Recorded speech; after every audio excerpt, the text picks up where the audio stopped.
I was born in a city that doesn't exist on any map, at least not anymore. Even when it did, people rarely stayed long enough to remember it. We called it Harrow's Bend, a narrow valley wrapped in low fog and crooked telephone poles, where every street seemed to slope slightly downhill no matter which direction you walked. Growing up there felt like living inside a dream you couldn't quite wake from, quiet, slow, and slightly wrong. Most people who left never came back, but I did. I came back because my mother was buried here, my father disappeared here, and because the letter I received one rainy afternoon claimed the city needed me again. The envelope was yellowed, addressed in a shaky hand, and sealed with tape that had browned with age. Inside was a single page: retirement home hiring, night supervisor needed. Applicants must be locals. At the bottom, typed neatly, was the address: 117 Alder Street. I knew the place. Everyone did. It was the old retirement home that had been abandoned since I was a child. Or at least, we believed it had been abandoned. The drive into Harrow's Bend felt like stepping backward through time. The same cracked sidewalks, the same grocery store with flickering fluorescent lights, the same empty playground rusting beside the elementary school. Nothing changed, but everything looked smaller. The retirement home stood at the far end of Alder Street, exactly where I remembered it. 3 stories tall, pale brick stained with moss, windows half covered by drawn curtains. Yet something was different. The lights were on. Not all of them, just a few scattered across the building like sleepy eyes. A wooden sign leaned beside the front door: "Welcome staff." The paint looked fresh. My stomach tightened. I parked and stepped out, the gravel crunching louder than it should have. Somewhere nearby, wind chimes clinked, though I couldn't see where they hung. The air smelled faintly of antiseptic and damp leaves. The front door opened before I could knock. A thin woman in a gray cardigan smiled at me. "You're late," she said gently, "but that's all right. The residents are patient." Inside, the building looked cleaner than expected. The floors were polished, the air warm, and the scent of lavender hung faintly in the halls. Old portraits lined the walls. Smiling elderly residents posed stiffly beside potted plants. A clock ticked loudly above the reception desk. The woman introduced herself as Mrs. Calder, the administrator. She handed me a clipboard without sitting down. "We don't do interviews," she explained. "If you're here, you're already hired." That should have been my first warning. She walked me down a long hallway where doors stretched on either side. Some were open, revealing residents sitting quietly, staring at televisions turned off. Others were closed.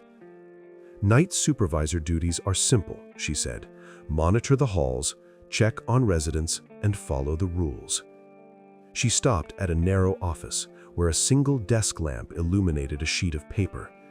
"These rules," she added, her voice lowering, "are for your safety and theirs." I sat in the office and read the list.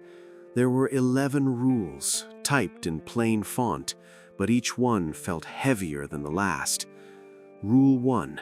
Do not enter room 12 after midnight. Rule 2. If a resident calls you by the wrong name, correct them once. If they repeat it, leave immediately. Rule 3. The third-floor hallway should remain empty. If you see someone walking there, turn off the lights and wait. Rule 4. Never accept food from the residents. Rule 5. At 2:17 a.m., you will hear a bell. Do not investigate. Rule 6. If the television in the lounge turns on by itself, unplug it and do not look at the screen. Rule 7. Residents who knock 3 times are not to be answered. Rule 8. Do not allow anyone to leave the building after 3 a.m. Rule 9. If you hear crying in the stairwell, lock the door and count to 30. Rule 10. The nurse named Evelyn works nights. If she introduces herself, leave immediately. Rule 11. If the building becomes quiet, hum until the noise returns. I read them twice, my hands trembling slightly.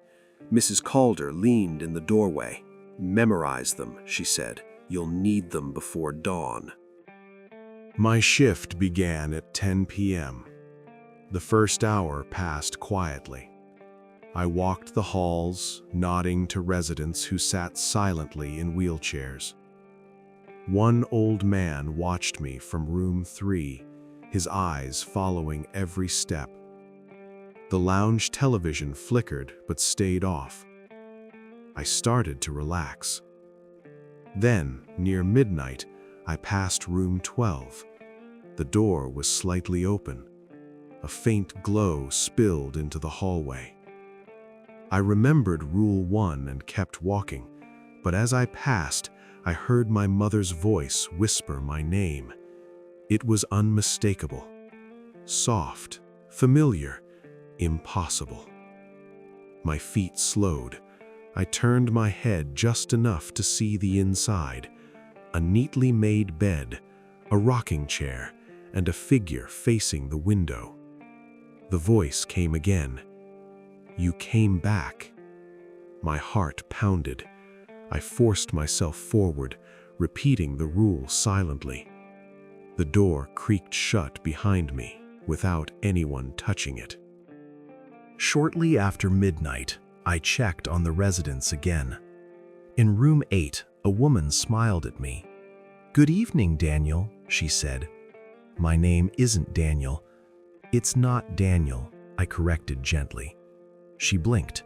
"Oh, of course, Daniel." My throat tightened. I remembered Rule 2. I backed away slowly. Her smile widened unnaturally, stretching too far. "You look just like him," she whispered as I closed the door. The hallway felt colder after that. At 2:17 a.m., the bell rang.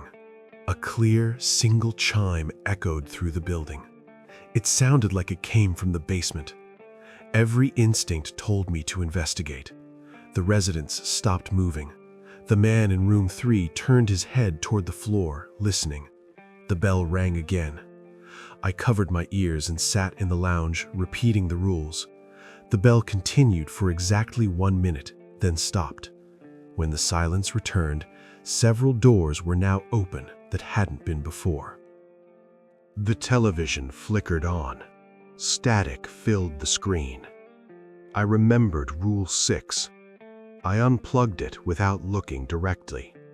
But before the screen went dark, I caught a reflection. Not of me, but of the hallway behind me filled with residents standing shoulder to shoulder. I turned. The hall was empty.